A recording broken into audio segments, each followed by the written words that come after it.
The Apostle John wrote, "By this, the love of God was revealed in us, that God has sent his only Son into the world so that we may live through him."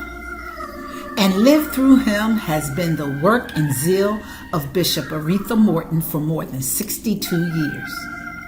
Born Aretha Adams, her passion began at a young age when she experienced the separation of her parents. With her father leaving, there was a feeling that his leaving meant he no longer loved her.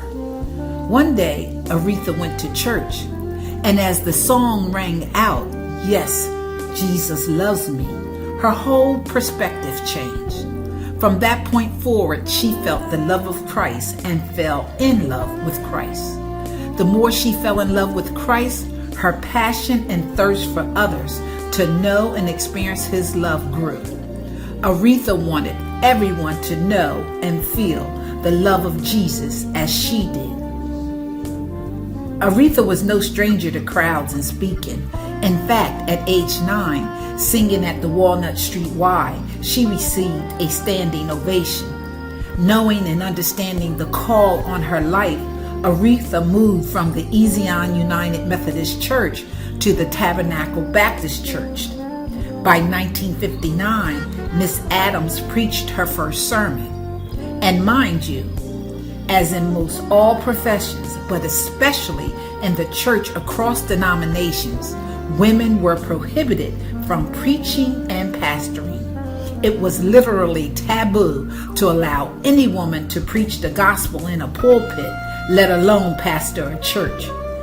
Yet, that did not stop Reverend Aretha Adams.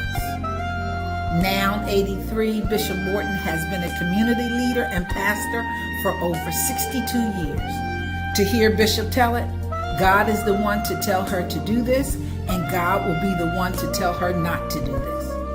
For her goal has always been to honor and obey the calling, as she never wants God to be unhappy with her. Bishop Morton's legacy as a pioneer in the faith includes shattering many norms and glass ceilings, being the first woman licensed pastor in the Baptist Church, then being ordained in 1983, being the first African American and the first woman to be chaplain for the Wilmington Fire Department, and of course, one of the first women consecrated as bishop in 2003 in the Full Gospel Baptist Church Fellowship internationally.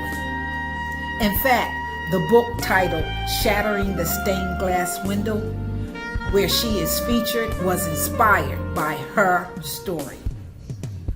What's so amazing about Bishop Aretha Morton is that never once did she argue or debate the old adage about women called to the faith.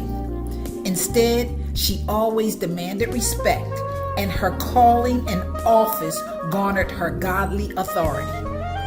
Bishop Aretha Morton, a woman of honor, a woman of distinction, a woman of God.